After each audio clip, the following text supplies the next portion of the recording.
कि पिछले 2 सालों से जो भाजपा ने एक झूठों का पहाड़ बनाया हुआ था, हर तरह का प्रोपेगेंडा चलाया था कि बहुत बड़ा शराब घोटाला हो गया है और फला फला व्यक्ति ने फला फला कहा इसलिए बड़ा घोटाला हो गया है, उसका पर्दाफाश आज हुआ।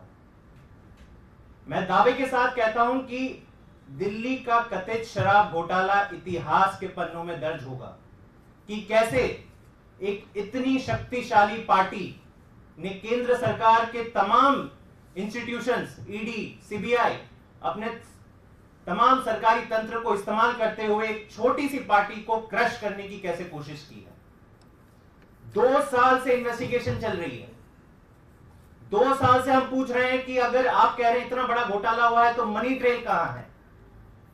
कोई जवाब नहीं है भाजपा के पास।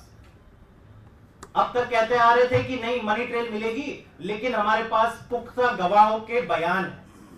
तो मतलब गवाहों के बयान के आधार पर यह पूरा केस खड़ा किया था। आतिशी जी और सौरभ जी ने बताया कि ये किस प्रकार के बयान इन गवाहों के द्वारा लिए गए, कैसे खुलेआम कानून का मजाक बनाया गया। आपसे हम तब तक बयान लिया करेंगे, आपको तब तक जेल में डालोगे जब तक आप एक आम आदमी पार्टी के बड़े नेता का नाम नहीं लेते। तो किसी ने किसी का नाम लिया, किसी ने किसी का नाम लिया। कई विटनेसेस तो खुद कोर्ट में जाके बोल चुके हैं कि हमें डराया जा रहा है, हमको धमकाया जा रहा है, किसी के तो कान के पर्दे फट गए हैं, खून बहा है, हमारे परिवार को भी प्रेशर किया जा रहा है। ये सारी चीज विटनेसेस ने खुद कोर्ट के सामने रखी है। और यही सारी चीजों को ध्यान में रखकर आज का ऐतिहासिक निर्णय माननीय सुप्रीम कोर्ट ने लिया है। अब जब से ये निकल के आया है पिछले कई दिनों से, एक एक करके सारे बयान इनके जो फर्जी निकले हैं, तो इसका जवाब भाजपा के पास नहीं। हम हर दिन उनके नेताओं के बयान सुनते हैं। पहले कहते थे नहीं इतने हमारे पास सरकारी गवाहों के बयान है।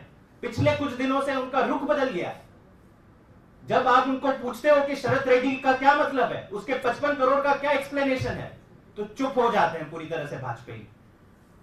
जब हम पूछते हैं कि मकुंटा रेड्डी जिनके बयान पे आपने अरविंद केजरीवाल जी को अंदर कर दिया, उसको एनडीए का टिकट कैसे दे दिया, वो मोदी जी का पोस्टर लगा के प्रचार कर रहे हैं लोकसभा चुनाव में, और उनके बयान के आधार पर आपने एक सिटिंग मुख्यमंत्री को अंदर बंद कर दिया, तो चुप हो जाते हैं भाजपाई। जवाब केवल एक आता है, अरे भाई साहब ये सारे तर्क देने हैं तो कोर्ट में दीजिए ना, कोर्ट से आपको बेल क्यों नहीं मिल रही? मतलब जवाब कुछ नहीं है उनके पास, केवल ये कहते हैं कि नहीं कोर्ट से बेल नहीं मिली मतलब आप लोग दोषी हो।